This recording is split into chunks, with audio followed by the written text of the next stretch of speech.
Hello and welcome to Gameweek 35 of the Premium FPL podcast. Well done for those who have joined us on this journey as we reach its epic conclusion. Although the week just past was a minor or major speed bump on the FPL road with the United Liverpool cancellation. There wasn't many people out there who did well, unless you had Mr. Gareth Bale or Heung-min Son. Those two are probably the highlights. I'm joined, as always, by Mindy, who had such a bad week. He's not even checked his team total. So live on air, you'll get to see his reaction as he unveils his 12-point team. Is it 12? I don't know. Yeah, I just couldn't be bothered. I was just sort of on Sunday. I was just taking in all the updates of, I was more annoyed about listening to people like Souness spout off about United when he doesn't actually have a clue about anything to do with the Glazers and what's going on. So I was more preoccupied with that over the weekend. I just wasn't even that bothered. I was quite annoyed not to get Bale in because I talked about Bale on the podcast. I said he was probably my top target, and I was saying I favoured him over Son. But I think I just got distracted by the announcement of the double late on Friday, which affected my thinking. I forgot that happened. Yeah, but another last minute. What was it? Is it late afternoon, just before deadline? I forgot about that. Yeah. I think you messaged me just as I finished work saying it's been announced, and then I sort of was like, that meant I brought in Dallas, because I looked at that and thought, well, that means I can get in like a Luca Dean or a Calvert-Lewin for next week, something like that. And then I wish I hadn't done that. Bringing in, I was talking to my flatmate Josh about it, and he was like, at this stage of the season, you shouldn't be using transfers on people like Dallas. Like, you should have just gone with what you said at the start of the week, Gareth Bale. But it's easy to say in hindsight, isn't it? You as Mr. Missionary, you only pick players over 20% ownership, don't you? So that probably sealed the deal for you. I don't know how you can sit there with a straight face calling me Mr. Missionary. I brought in Dallas and Kane, yeah. Kane, fucking hell, yeah, 4-0, didn't even get an assist. Never mind a goal. Yeah, I mean, I didn't really watch the game. Did you watch it? No. I saw the highlights. Yeah, I was wondering whether it was like he was still injured, because people were wondering about that. So I don't really know if that's to do with him not fully being fit, or whether he just somehow managed to dodge all the points. But yeah, I think there's a lesson in there this week about what I was saying to you before about putting your strap on where your mouth is, in terms of not being missionary and boring, especially when you're trying to sort of make up points. So well done to people who did go Bale captain this week. There's a few people who did, I think, or Son captain, even. People are going a bit different. There is that bit of advice, isn't there, that you hear about if you are a little bit unsure on a captain, always go with the midfielder, because you get the extra point for a goal, you get the point for a clean sheet, all that. So I mean, it's easy to say this in hindsight now, but there wasn't many people who weren't going Harry Kane Friday, was there? Yeah. So yeah, that was that for me, the week, in terms of like overall talk. Well, I guess Aguero scoring, that's a bit of a talking point. It was a bit of a weird week, actually. Obviously, yeah, City's Rezzes beat Crystal Palace 2-0, which is interesting. Leeds got turned over by Brighton. Everyone obviously looking for Leeds in the last 4 games. Chelsea, another clean sheet, and Mendy was back, wasn't he? I know the defence was rotated. Azpilicueta didn't play because I had him. Alonso not playing was a shock. Yeah, that's probably him done now, isn't it? Especially because Chelsea have still got top 4 to seal. And I think the only game you would be worried about is off the back of this semi-final that's tonight. We're recording on Wednesday, but Chelsea play City, so that's almost think he's going to play Chilwell regardless. So yeah, it's probably curtains now for Alonso owners, unfortunately for you, I'd say. Because there's still, at the 3 points above top 4, so they still need a few results, don't they? And then there was one other result I wanted to yeah, it was the Leicester game. Southampton 10 men, was it after 10 minutes? And then thought Kelechi was going to have a field day, and then I was really worried that I obviously sold Vardy for Kane, and then it ended up 1-1 anyway. So that was an interesting result, and yeah, it wasn't a great week for FPL. Like I said, if you had Bale, you were absolutely loving it, but other than that, there wasn't too many good points, especially for the template team. So I think you've forgotten someone quite important actually. From Go on. What about Welbeck at Brighton? What are all the people who own Welbeck? That was a great goal, actually, to roll back the years. Another striker, actually, who looked good because I watched that game, Antonio. So that's one for the radar for the running. One last hurrah with Antonio. West Ham still fighting for top 4. So he'll be playing every game. So yeah, he was probably one of the standouts for the game week, wasn't it? Yeah. So before we get into your top 1K game week review section, should we just cover off some admin? So deadline this week is Friday again. If last week was anything to go by, the announcement on when Liverpool United's extra game will be announced 1 minute before the deadline on Friday, or maybe a minute after, depending on if they can be asked to. They must love it in FPL Towers. I reckon they must tell each other like what the fixtures are, and then they do all the transfers, and then they release it 1 minute to deadline, 1 minute after. Fuck us all over. And what else do we need to cover off? So, we recorded Callum's Christmas forfeit over the weekend. So keep your eyes peeled on the socials for teasers. We've got some a variety of content filmed from that. If you've been waiting to see Callum dressed in a skimpy outfit, let's just say all your sexual desires might be fulfilled come this time next week. Why did you look over your shoulder then? You worried your mum's going to pop in or what? My mum's going to pop in. Let's not get into your sexual desires. We're talking about the audience here. God, off track now. What else do we usually cover off in the admin section? Follow us. Yeah, so follow us for that'll go on Twitter. So premium_FPL, and then we'll get that out on YouTube as well. Can't ignore the YouTube gang now. We've got one. We had a strategy meeting last week as well, just quickly. So if you have any ideas that we can do next season, because we're looking to do more content, but more good content. So yeah, any ideas would be helpful. Yeah, especially stuff like guest ideas, people maybe you think would work well. Given that we're supposedly now both missionary, maybe someone sort of doggy style inclined balances out. Anything else we need to mention? Chelsea play tonight, so yeah. Anything we say about them might be out of date.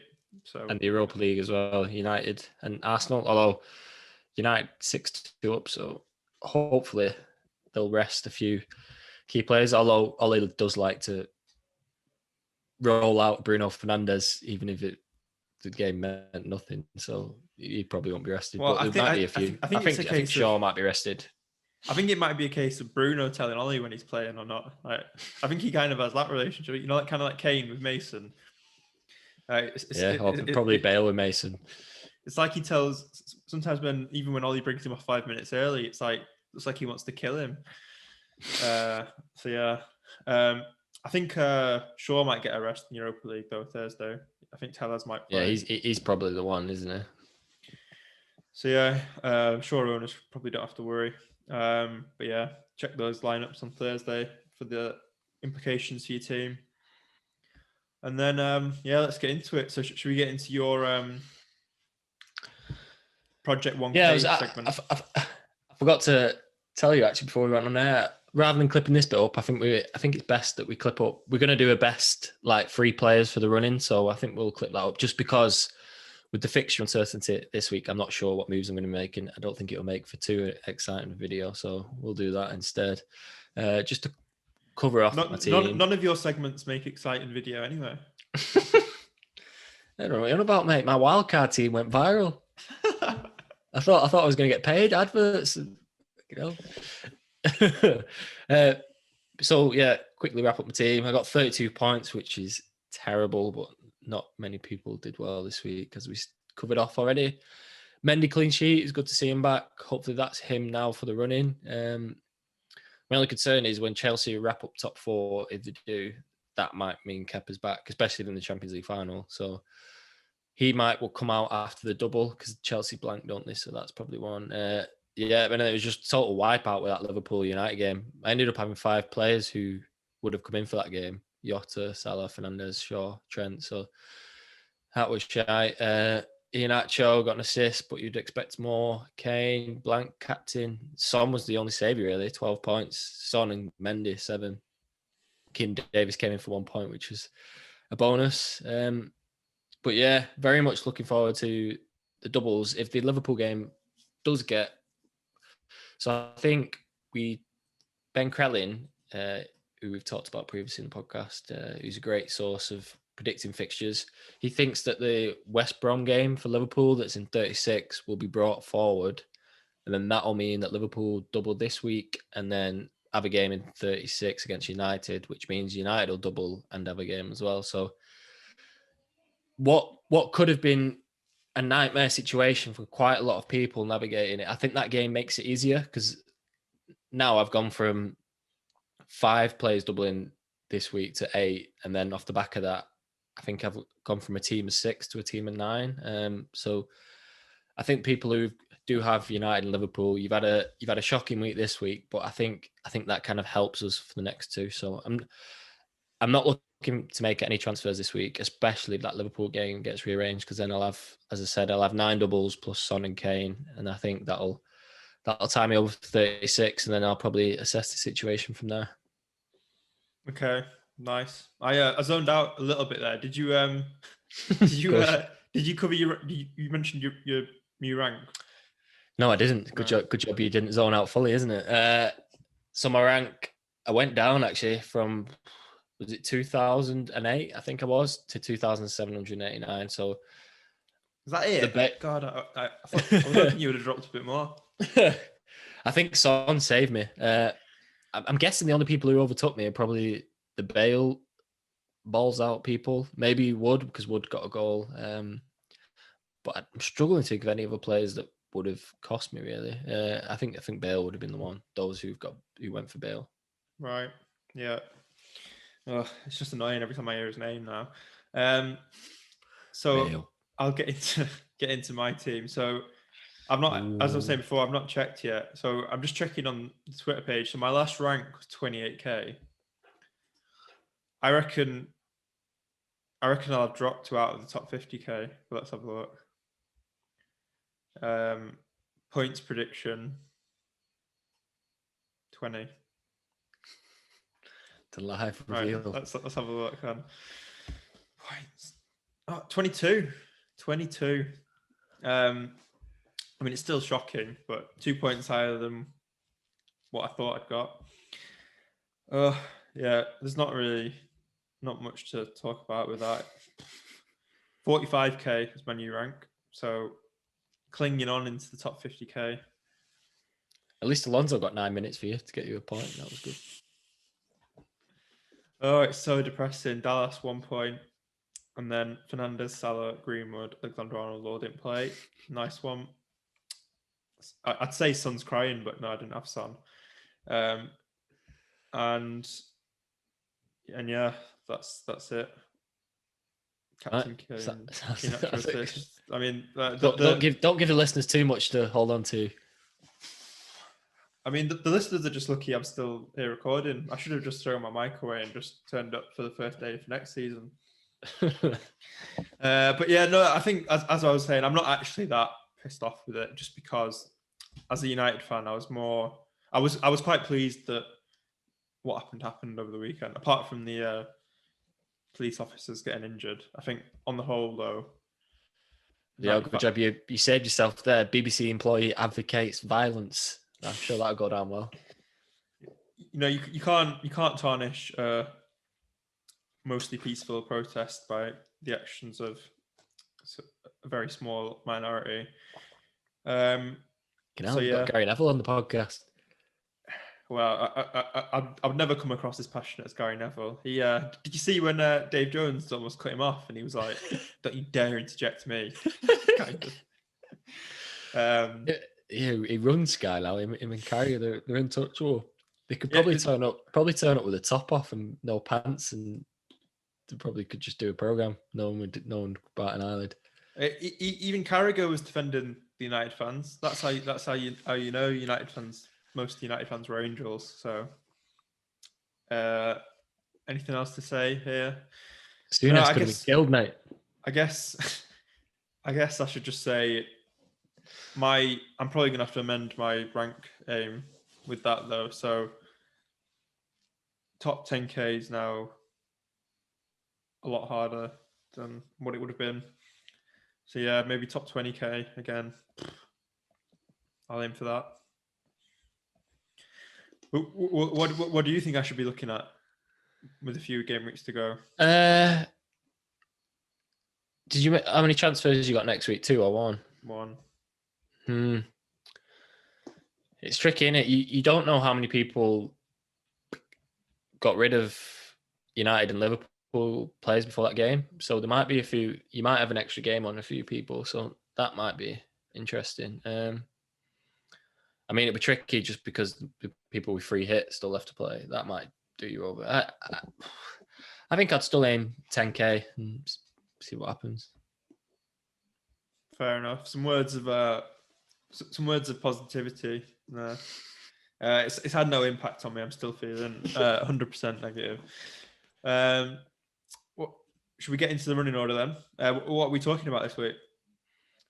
So this week we're going to talk about the doubles and blank, and we've talked about it, but the impact of Man United Liverpool and where that's going to go, and no doubt the controversy when it's announced last minute again, and those that still got the chip, when's the best time to play it, and then we're going to touch on the highs and lows. So Gareth Bale, obviously the big win at the weekend, and then Leeds, them tasty. So it's the last 3 fixtures really. Most people who brought Dallas in had him in mind for the bench this week, and then the last 3, then double up with Rafinha and Bamford. But is that going to be the right move now? I know Rafinha's still not fit. Bamford's not scored for a while now, so that's probably an interesting one. And then the last bit, I had an idea, just 3 punty players that we fancy for the last 4 games. I know people are probably chasing down a mini league rival now, or like yourself, trying to still getting that top 10K. So some players you kind of got to just go for it really. So yeah, we'll talk about some options that we good there. Fair enough. So the first section then is double game week stuff, but it is tricky, that, isn't it? Because we don't really know exactly what's happening. I think we said we'll work on the assumption that what Ben Crellin's put on his latest predictions that's all we can do really. Yeah, absolutely. And if that assumption is correct, then the big hitters you're looking at for most games really, and some attractive games to be fair, United and Liverpool, that's where your big hitters are going to come from. And then the things that these 4 have obviously been unaffected is Southampton, Everton, Palace and Villa. So they have an extra game, and they all have, other than probably maybe the exception of Villa, might rely on Grealish being back. The other 3 have some very nice fixtures coming up. So that's going to be the thinking there with the 3 punty players we're going to predict at the end. I think if I still have my free hit left, I don't think anyone will have anything else. Maybe the bench boost, but that again, that'll probably be team dependent. But if I still have my free hit, I think this week will be the game to go for it, and then just get as many doubles in your as you can get really. So there's 10 people, 10 teams that will double if Liverpool and United gets rearranged. to 36. So that'll probably be my thinking there, free hit. And then you kind of just got to hope that Kane and Bale and Son don't do anything Leeds away. And after Leeds' performance against Brighton, they might outscore some double players now. So that'll probably be the worry. But everyone else, you'd back yourself getting good score this week. Yeah, it's probably quite important to say here, isn't it? If you have still got your chips, it's a case of what you're waiting for now, isn't it? Just use it this week. Yeah, I think if you've got your free hit now and you're not using it, I don't know what you're waiting for. You're waiting for some 38 madness, but you've got a fancy this week, haven't you, over that? Yeah, and even the wild card, you can just set yourself up now for the rest of the season, like kind of using Ben Collins' fixture predictions and just load up on the top teams that have the most fixtures. Yeah, I think before the United Liverpool madness, 36 almost would have been a good game to free hit because you would have had a lot of players blanking. So that might have been better then. But I think if the rearrangement does happen, you've got a free hit 35, I reckon, just to maximise your point total. Yeah, that's a good point. Anything else to say here? So apart from the big teams, United and Liverpool, who else would you be looking at? Crystal Palace taking your fancy at all? Yeah, that's the one. I know Zaha's obviously come into a lot of thinking. Is he fit? He's not fit though, is he? Did not play at the weekend. I saw something about an injury. Right. You played against City, didn't it? I've not seen that. That'll be interesting. That'll probably scupper a lot of things. And then other than that, if we go beyond the teams that are doubling and then blanking, I still think the teams that have something to play for are the ones to go for.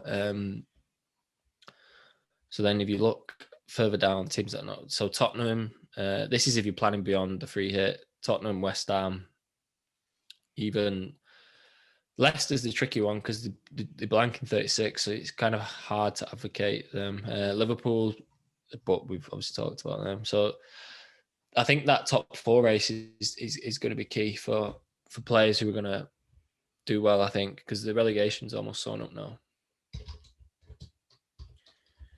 Yeah, so just to sort of explain to people who maybe think we've gone mad, why are Crystal Palace a decent team to target? So they've got the next three. If you say a doubles 2 games, they've got Sheffield United and Southampton in double, and then Villa, who are not performing well at all at the moment. I know they got a win against, who did they beat now at the weekend? It was 2-1, wasn't it? They beat Everton, didn't they? But Everton's home form is shocking all season. It's really real weird one. I know home's been less attractive this season as a whole because of no fans, but Everton in particular, the home form's been shocking. So that's kind of put me off them, really. Like the easy home games that they've got West Ham, and they play Villa again, but that's away, obviously, and then Sheffield United and Wolves. So on paper, you think those are great fixtures, but in the back of my mind now, especially after that Villa game, you're just worried that they're going to just do F all. So, yeah, it's a tricky one, really. And I don't know about you, but this end to the season, the last 4, it's hard to pick the players, really, you think are going to absolutely smash it. I don't know about you. You know who I feel sorry for? Well, obviously for myself, but apart from myself, imagine, right, if this was your first ever season playing FPL, you'd be thinking, what the fuck is this game? It's been more stressful than a job. It's been absolutely awful this year. But yeah, anyway, yeah, it is hard and to pick. And with what you were outlining about Crystal Palace having the best fixtures, it's not helpful that they don't really have anything to play for though, which is annoying. You could maybe make the argument that Zaha's trying to play himself into a transfer, get himself on some transfer lists, look good for the last few games, but then I can't find anything solid on it. Oh, hang on, I've got a bend-in retweet here on Zaha. Hodgson confirms Zaha will be assessed. Wilfred was complaining a bit before the game about his groin. He kept saying he was okay, but I'm not sure 100% how okay he was.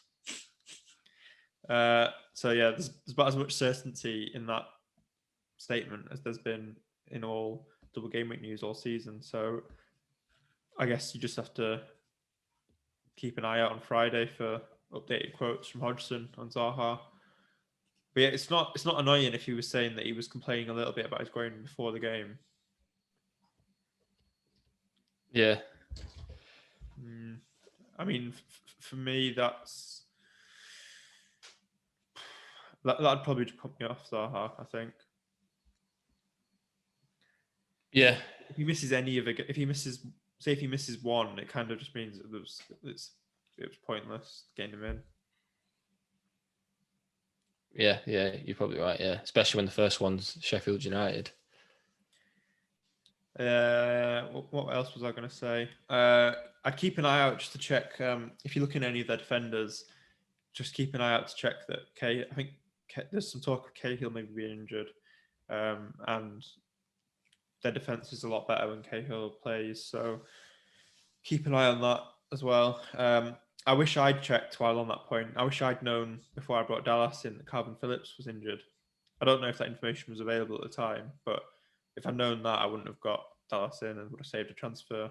So yeah, he moved to left back, didn't he, during the game, which was even more frustrating. Yeah.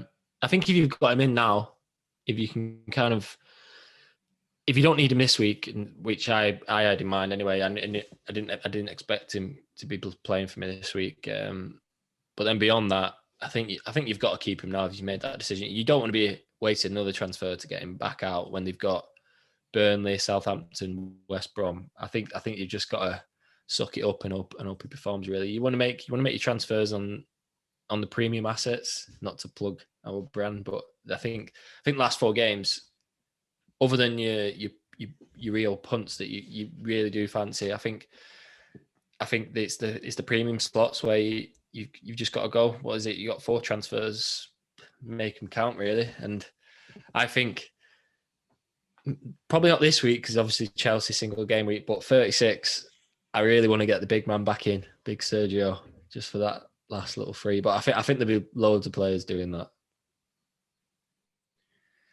Yeah, probably. Do you think he'll play 36, 37 and 38? Yeah. Right. Well, Pep said in his press conference, didn't he, after PSG game yesterday, he said, you got Aston Aguero, he said, we're going to enjoy the last games together. So, well, but before we get sidetracked with all that, shall we quickly round off this double game week segment? So, one other team maybe to mention is Everton. Yeah. But I just talked about be wary of their home form. The home form's been shocking, and we've got a couple of nice home fixtures, haven't they? You kind of fancy them in. Just trying to see if I can back myself up here. Yeah, no, you are right. The home form is bad. I just think so. They're 15th, just off home form, which is bonkers, really, isn't it? 4th away, 15th at home. But when you see them fixtures, you kind of want to go for it. Yeah. So say for example, would that make you say if you were thinking about making a striker transfer this week, like which striker would you be like targeting to get like an extra striker? Because Calvert-Lewin's obviously an appealing target with how he's shown he can perform at various points of the season. If I was making a striker transfer this week, yeah, it probably still would be Calvert-Lewin. I know Watkins has got an extra game, but he's fell off a cliff as well a bit, hasn't he? He did well at the weekend though, didn't he? Yeah. Did he get an assist? Or did he got an assist? Or did he score? We're well informed on this podcast. Tune in every week for more of this gold. No, he got a goal. Sorry, I do apologise. He's got 8 points. And yeah, just I don't know, like if Grealish, if if we get news of whether Grealish is back, I feel like I'm having deja vu here. Every week it's like, if we get news on Grealish, probably helps Watkins. Yeah, we say it in that voice every week as well, don't we? Yeah, it's tricky. And then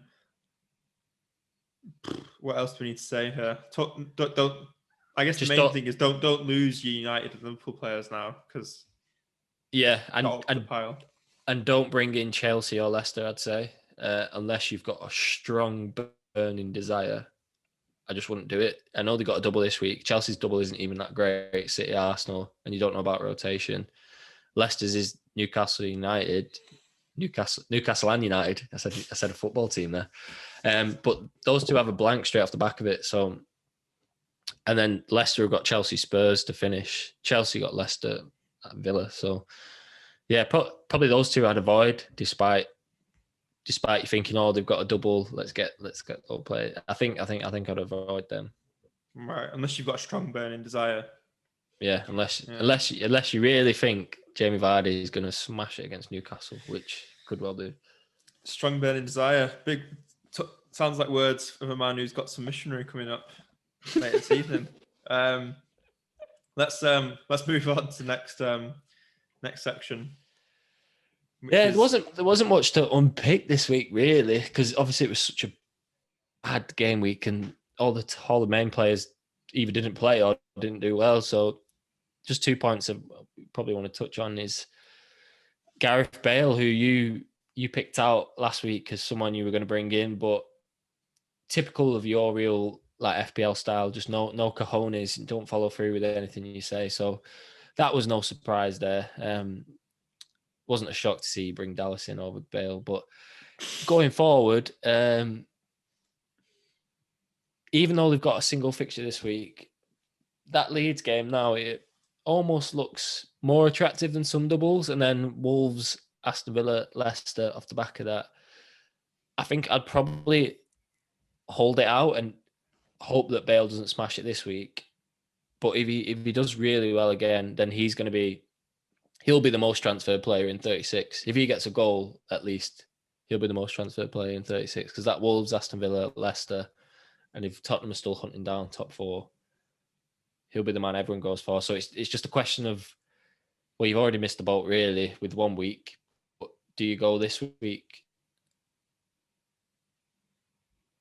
Right, you asking me that question? Well, it was a question. Sounded rhetorical. I'm still reeling from all the slander you threw my way at the start of that, saying that I never backed myself and don't have any cojones. I have backed myself at various points, going without Salah a couple of times when I shouldn't have. It's just more often than not, I've bottled it on the ones where I should have gone through with it this season, which is annoying. But anyway, I think what you were saying about Bale maybe outscoring some of the double game week players could really happen, especially if Calvin Phillips is out. Because it just seems that Leeds seem to completely lose their flow without him, and without Rafinha, there's less to worry about in terms of like there won't be much fear of Mason wanting people to track back. So I reckon he'll just let the Tottenham players go out and express themselves again. I think he'll probably just do that in most games now. Just let them go out and attack. Dele Alli was back in. Yeah, sorry, just interesting look in hindsight now that Bale didn't play the cup final. Do you not think? Well, I think that comes down to the point of when he's worried about players needing to track back.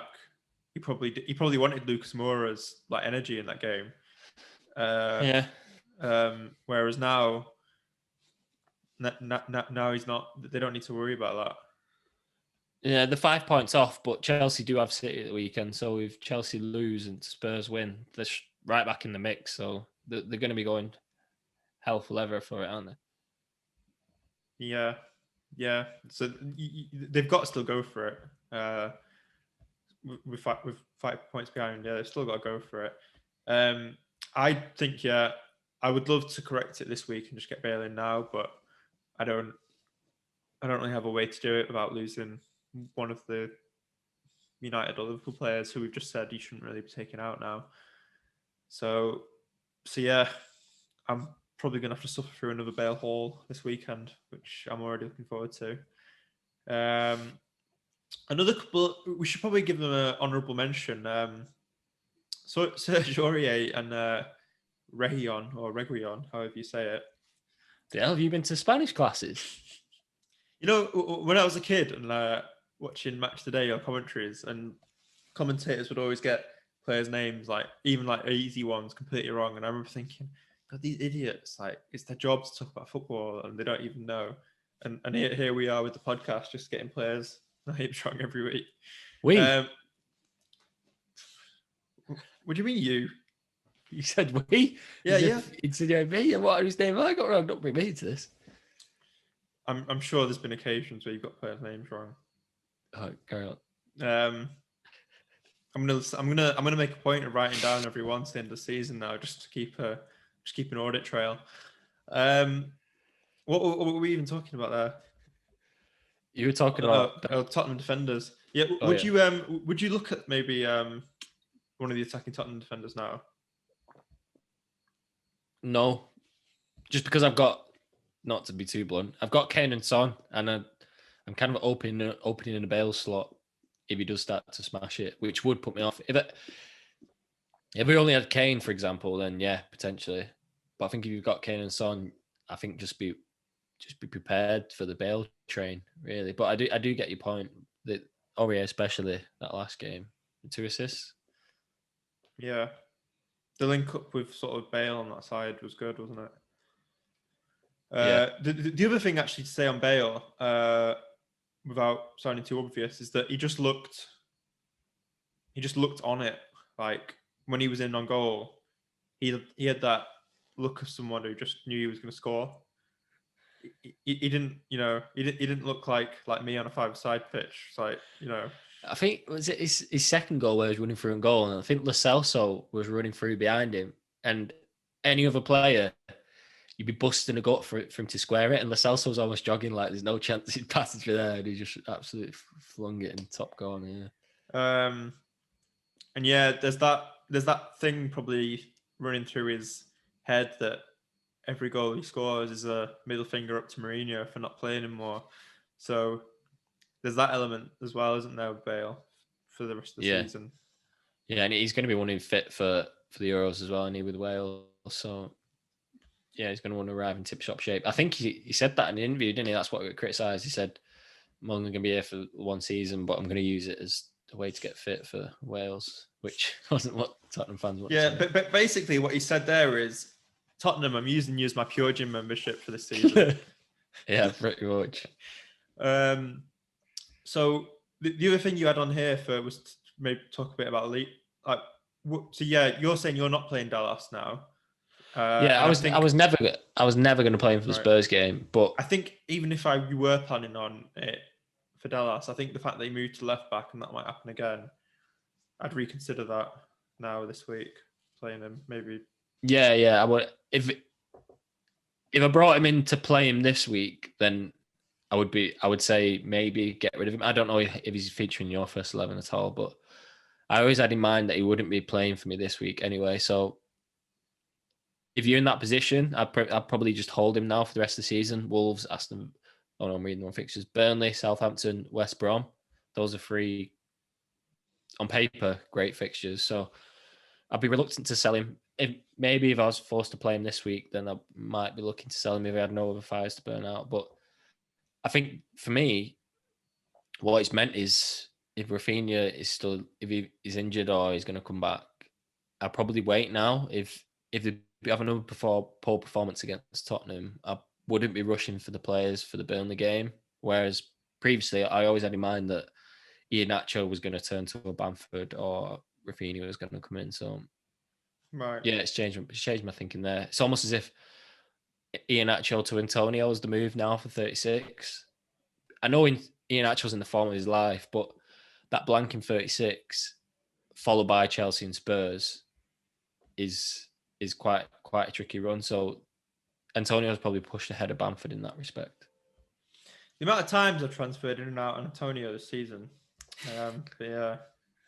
But they'll have, if they beat Everton in 35, they'll have Brighton, West Brom, Southampton, and they'll still be very much in the hunt for top 4, won't they? So. Yeah, true enough. That they are definitely one of the teams with one of the most motivation in terms of what they're playing for. One thing to cover off before we go to the next section. We missed something in the double section. We didn't. Maybe we should have said who the best captain was if Liverpool do have the double and if they don't. So if Liverpool do have the double, if that does get confirmed this week, then Saha becomes the obvious captain, really. You'd say. Saha? So it's Salah. Yeah, what you been drinking, lad? Is that pizza? Maybe 6p pizza. Okay, I'll come back to warn him. Yeah, no, it's it was Deliveroo's 6th anniversary today, so there was 6p pizzas, which were much welcomed at the time, but have left me feeling a bit drowsy now. So if I'm having even more of a soporific effect while you're listening to me talk, it's because I'm so full I could just fall asleep. But yeah, Salah, not Zaha. Yeah, Salah if Liverpool have a game, and if they don't, probably it'd be ideal if Bruno gets a rest Thursday because Bruno will be the one. Bruno will be the one. Other than that, Iheanacho or Vardy, we've still got him. Newcastle United. A lot of people still have Iheanacho. A lot of people are reluctant to captain Iheanacho, aren't they, just because of his price? But I know that doesn't affect you, does it? How much they're worth? No, yeah, I think you kind of have to ignore what price they are. What would you do then? So let's say Liverpool are confirmed for having a double this week, but you didn't want to captain Salah because you knew everyone's doing it and you need to do something different. What would you do then?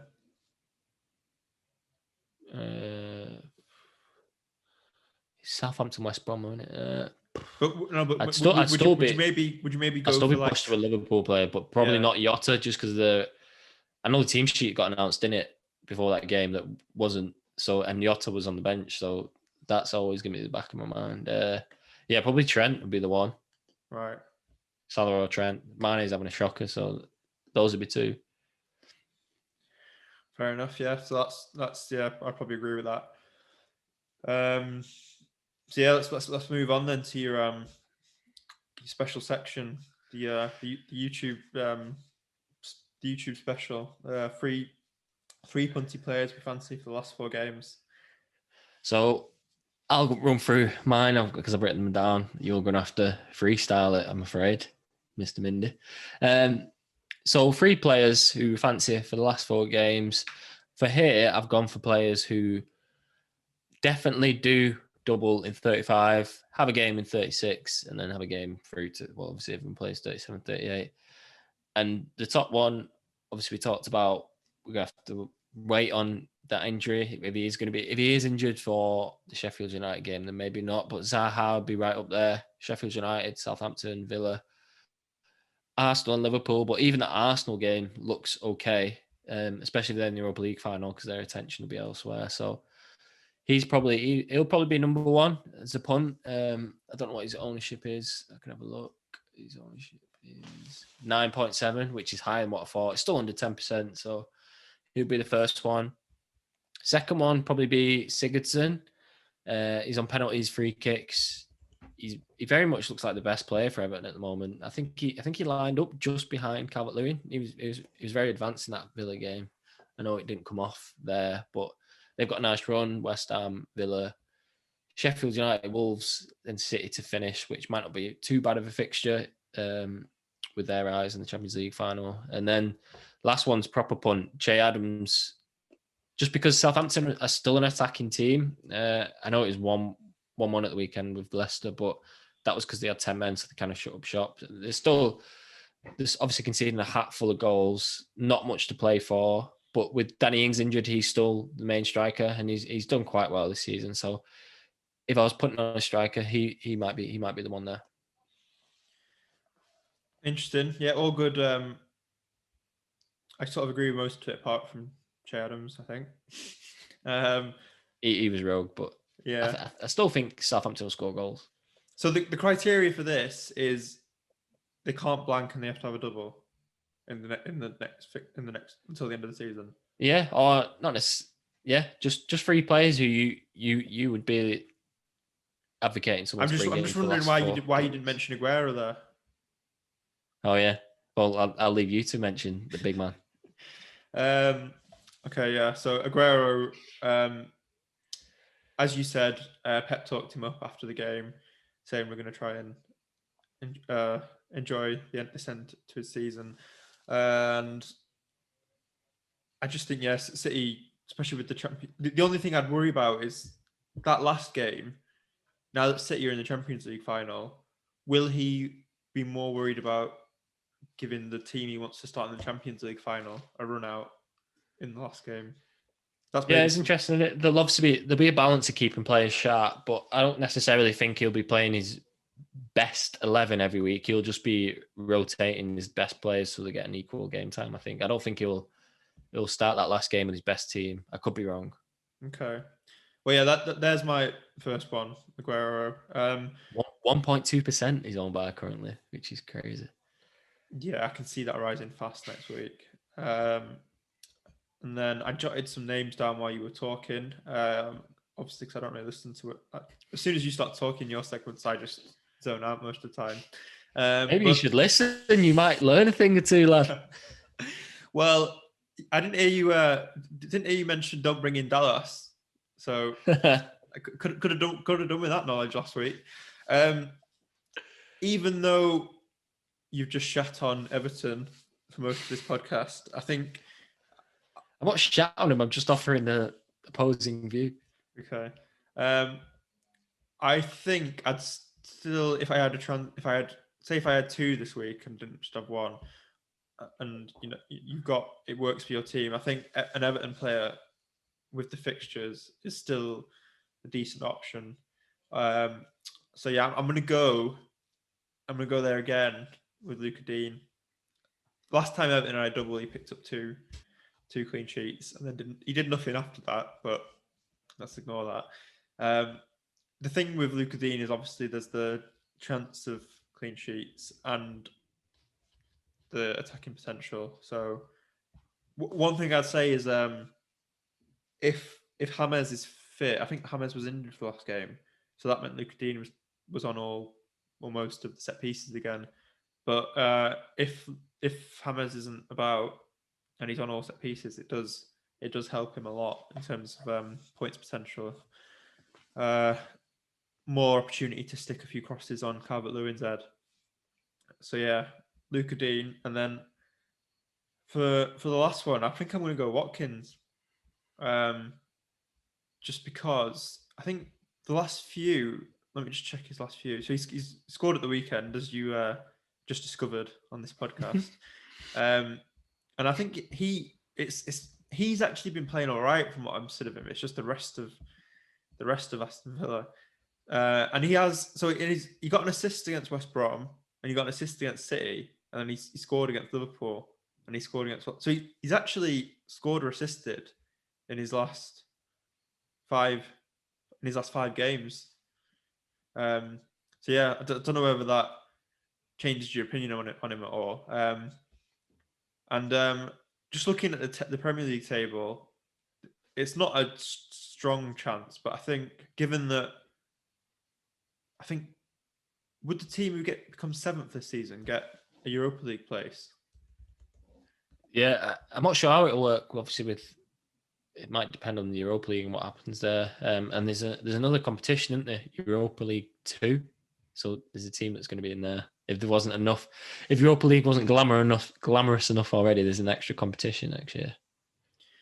So yeah, I mean, I don't know if that's something Aston Villa are actively hunting for, but there is an outside chance of them. So they're 1 point behind Arsenal, 4 points behind Everton. Yeah, so I mean, there's a chance of them maybe getting Europa League place. And yeah, what I'd say there is, if Grealish is back, it obviously makes them look even better. But it's almost no point saying that because Dean Smith's not going to tell us, is he? Because we don't live in the fantasy world; he lives in the real world. Yeah, he won't tell anyone if he's fit or not. I feel like I'm missing someone really obvious, but you didn't tell me about that section before the podcast, so that's my excuse. I just thought it was something different. Nice free picks there. I think in terms of FPL, the template as it is now, it's quite hard to get excited about the running. Really, Aguero is the one, isn't he? That he kind of makes me excited, especially after watching him at the weekend. He looked sharp, which would be good for the running. Yeah, I think it sort of has parallels with. I remember feeling the same about David Silva last season, and I think he did sort of around about this point in the season. He got a couple, and everyone got him in, and then it went quiet. So he smashed it like before the last game week. He got a few big hauls, and then last game I think he got 2 and got took off. Yeah. So let's hope it's not a repeat of that. But yeah, I think that's it for this week. You need to get on your way so you're not late for tea with your girlfriend, don't you? All right. Way to announce that on air. You never miss an opportunity to wear my dirty laundry on the podcast. It's because it's too easy for you, lad. So yeah, that's it for this week. As I said, the biggest news this week is that Callum's recorded one of his forfeit videos. So yeah, it's another unusual week this week. Kind of, it's been hard to talk about just because of that United Liverpool game. It's just so much. It's in the area, isn't it? What's going to happen, because that'll have quite big repercussions. Yeah, I think, like when people say people you need to worry about and people to keep in your prayers, it's the FPL podcasters you really got to feel sorry for this year. Like the stuff we've had to go through. Yeah, and on that note, we'll end it there. See you next week, maybe, if I'm still playing the game next week. Hopefully you'll know your score next week, lad. All right. See ya. A bit.